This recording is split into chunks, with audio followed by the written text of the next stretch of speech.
நிறைய மக்கள் அதை பற்றி பேச ஆரம்பிச்சிருக்காங்க. அகோரிகள்னா யாரு? முதலாக அகோரிகள் அப்படிங்கிற ஒரு செய்தி நமக்கு தமிழ் இலக்கியத்துல யாரை சொல்லலாம் அப்படின்னா, இந்து மதத்தினுடைய காவலர்கள் என்று அகோரிகளை எல்லாம் சொல்லக்கூடிய அளவு, அதை எக்காரணத்தை கொண்டும் தன்னுடைய உயிரே போனாலும் அந்த விஷயத்துல காம்ப்ரமைஸ் பண்ண மாட்டாங்க. அனைவருக்கும் அன்பான வணக்கங்கள். இன்றைக்கு எல்லோராலும் பேசக்கூடிய ஒரு தலைப்பாக அகோரிகள் குறித்த ஒரு தொடர் நிறைய போயிட்டு இருக்கு. நிறைய மக்கள் அதை பற்றி பேச ஆரம்பிச்சிருக்காங்க. அகோரிகள்னா யாரு? அகோரிகளை பற்றியான ஒரு தேடல் இன்னைக்கு நிறைய இருக்குது. அகோரி அப்படின்னா அதனுடைய பொருள் என்ன? கோரம் அப்படிங்கிற கோரம்னாலே கொஞ்சம் விக்ரஸாக இருக்கிறது. கோர தாண்டவம் அப்படின்னா ஒரு ஒரு ஆக்ரோஷமான ஒரு நடனம் அப்படின்னு ஒரு பொருள். சிவன் கோர வடிவில் இருக்கக்கூடியவர். சிவனானவர் கோர வடிவில் இருக்கக்கூடிய ஒரு உருவம் பைரவரும் வீரபத்திரரும். இந்த பைரவரையும் வீரபத்திரரையும் அவருடைய தோற்றத்திலே நாம் இருந்து கொண்டு வழிபடுவது அப்படிங்கிறது அகோரிகளுடைய வழிபாட்டுக்கு தொடக்கமாக அமைகிறது. முதலாக அகோரிகள் அப்படிங்கிற ஒரு செய்தி நமக்கு தமிழ் இலக்கியத்துல யாரை சொல்லலாம் அப்படின்னா, காரைக்கால் அம்மையார் பேய் உருவம் பூண்டு இறைவனை நோக்கி கைலாசம் போனார் அப்படிங்கிற கதைகளே இருக்குது. காரைக்கால் அம்மையாருடைய கதைகள்லாம் படிச்சீங்கன்னா, ஒரு அழகான ஒரு பெண் தன்னுடைய அழகு தன்னுடைய இறை தேடலுக்கு இடைஞ்சலாக இருக்கும் அப்படிங்கிறத கருதி தன்னுடைய உடலை அகோரமாக மாற்றிக்கொள்கிறார். நம்ம தமிழ்நாட்டில் முதல் அகோரி அப்படின்னு சொன்னால் நம்ம காரைக்கால் அம்மையாரை தான் சொல்ல முடியும். அந்த காரைக்கால் அம்மையார் தான் அகோரத்தினுடைய உச்சபட்சமான அகோரமான உடலை தோற்றத்தை பெற்று தலைகீழாக நடந்து சென்று பேய் உருவத்தை பெற்று இறைவனை தரிசிக்க போனதாக செய்திகள் எல்லாம் நமக்கு தெரிகிறது. வட இந்தியாவில் இருக்கக்கூடிய சிவ வழிபாட பண்ணக்கூடிய நபர்கள் தான் அகோரிகள் பெரும்பாலும் இருக்கிறாங்க. காசியில் இன்னைக்கு அகோரிகள் நிறைய இருக்கிறார்கள். அவர்கள் எலும்புக்கூடுகளை மாலைகளாக அணிவதும், இடது கையில மண்டை ஓட்டை பிச்சை பாத்திரமாக வைத்திருப்பதும், மிகப்பெரிய நம்முடைய தோற்றத்தையே மாற்றிடுவார்கள். நிர்வாணத்துல இருப்பாங்க.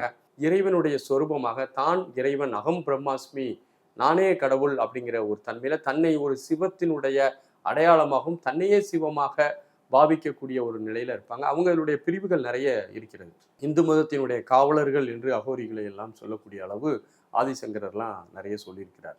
அப்போ நமக்கு அகோரிகள் என்பது மிகப்பெரிய ஒரு கூட்டம், லட்சத்துக்கும் மேற்பட்ட ஒரு கூட்டம். அவர்கள் ஒவ்வொரு முறையும் கும்பமேளாவின் போது ஒருங்கிணைந்து தங்களுடைய வலிமை அகோரியினுடைய கூட்டத்தை அவர்கள் நிரூபிப்பார்கள்.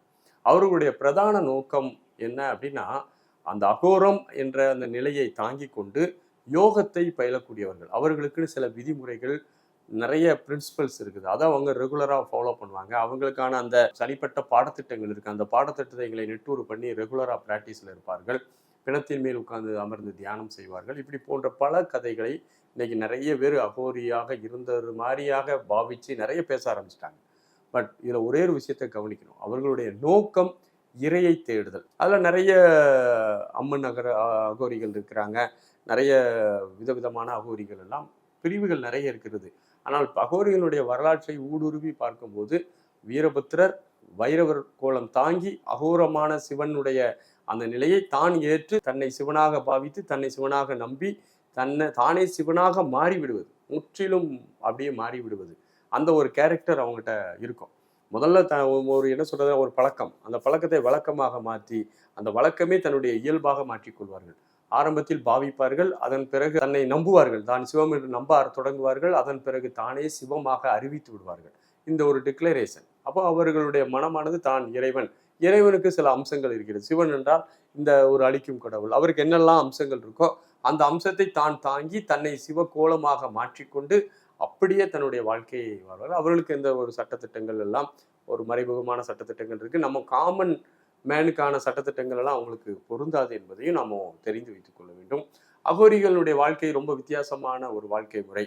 நீங்க காசியில போய் பார்த்தீங்கன்னா நிறைய அகோரிகள் எல்லாம் நம்ம போய் பார்க்க முடியும். நாங்கள் காசியில் ஒரு 3 நாள் தங்கியிருக்கக்கூடிய ஒரு வாய்ப்பு கிடைச்சிது. அப்போ இரவு அங்கே உள்ள ஒரு நபரை தொடர்பு கொண்டு நாங்கள் அகோரிகளுடைய வாழ்க்கை முறையை தெரிந்து கொள்வதற்காக அவர்களுடைய இருப்பிடங்களுக்கெல்லாம் சென்று பார்த்து நிறைய விஷயங்களை எல்லாம் தெரிந்து கொள்வதற்கு வாய்ப்பு இருந்தது. அவர்கள் எல்லோரும் அப்படியே அந்த சுடுகாட்டில் உட்கார்ந்து கொண்டு பிணம் எறியும் போது அந்த பிணத்திற்கு ஆசீர்வாதம் செய்வதும், அந்த பிணத்தில் இருந்திருக்கக்கூடிய உணவுகளை அந்த தசையை எடுத்து உண்பதுமாக பல விஷயங்களில் ஈடுபட்டுறதை நம்ம நேரடியாகவும் பார்க்க முடிகிறது. வட இந்திய பகுதியில் இருக்கக்கூடிய அவர்கள் தான் அகோரிகளாக பெரும்பாலும் ஆகிறார்கள். தமிழ்நாட்டிலேருந்து ஒன்று ரெண்டு பேர் வேணா அகோரிகளா போகலாம். நமக்கு தமிழ்ல முதல் அகோரின்னு சொன்னது நம்ம காரைக்கால் அம்மையார். சிவ தரிசனம், சிவனுடைய பாவனையை தான் ஏற்றுக்கொண்டு அகோரியாக இருக்கிறது அப்படிங்கிறது ரொம்ப குறைவான ஒரு ஆள் தான் இந்த பகுதியில் நம்ம தமிழகத்தில் இருக்கிறாங்க. யோகத்தில் பல வழிகள் இருக்கிறது மாதிரி அகோர வாழ்க்கை பூண்டு யோகம் பண்ணுவதும், அதாவது சிவ ரூபம் பூண்டு யோகம் பண்ணுவதும் என்பது ஒரு வகையான முறை. அகோரிகள் சில விஷயங்களை அவர்கள் தங்களுக்குள் சங்கல்பித்துக் கொள்வார்கள். என்ன மாதிரி அப்படின்னா, நான் இனிமேல் உட்கார்ந்து மட்டும்தான் இருப்பேன், படுத்து தூங்க மாட்டேன் அப்படின்னு சொல்லி அவர்கள் சில ஃபிக்ஸ் பண்ணிடுவாங்க. அதை எக்காரணத்தை கொண்டும் தன்னுடைய உயிரே போனாலும் அந்த விஷயத்துல காம்ப்ரமைஸ் பண்ண மாட்டாங்க. அப்ப என்ன செய்வாங்கன்னா, அவர்கள் தன் வாழ்நாள் முழுவதும் அப்படி முழங்கால் போட்டு உட்கார்ந்தே தூங்குவாங்க, அப்படியே தூங்கி விடுவாங்க. அல்லது சில அகோரிகள் கையை மேலே தூக்கிக்கிட்டு இப்படி வச்சிடணும்னு முடிவு பண்ணிட்டாங்க. என்னுடைய வாழ்நாள் முழுவதும் இந்த கையை நான் இறக்கவே மாட்டேன்னு சங்கல்பித்துக் கொள்வார்கள். அவர்கள் நடக்கும் போதும், அமரும் போதும், படுக்கும் போதும் 24/7 தன் வாழ்நாள் முழுவதும் அந்த கையை மேலே உயர்த்தியபடியே மட்டும்தான் இருப்பார்கள்.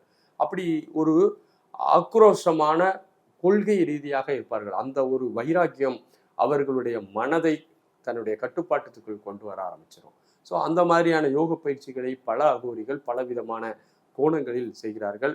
அவர்கள் தன்னுடைய தெய்வ மூலிகையான கஞ்சாவை அதிகமாக பயன்படுத்துவதாக நிறைய சேனல்ல அவர்கள் பேட்டி கொடுத்துருக்குறாங்க. ஸோ கஞ்சாவை பயன்படுத்தி கொண்டு கஞ்சாவும் சிவனும் தவிர அவங்களுக்கு வேற ஒன்றும் வாழ்க்கையில முக்கியம் கிடையாது என்ற ஒரு சிந்தனை உடையவர்களாக அகோரிகள் இருக்கிறார்கள். இன்னும் நிறைய நுட்பங்கள் அவர்களுடைய வாழ்க்கையில பொதிந்து இருக்கிறது. ஸோ இன்னைக்கு நிறைய எல்லாருமே இதை பத்தி பேசுறதுனால நம்முடைய அன்பர்கள் அகோரிகளை பற்றி நீங்களும் ஏதாவது சொல்லுங்க அப்படின்னு சொன்னது எனக்கு தெரிந்த அறிவை நான் உங்களிடம் பகிர்ந்து கொண்டிருக்கின்றேன். அனைவருக்கும் வாழ்த்துகள். நன்றி, வணக்கம்.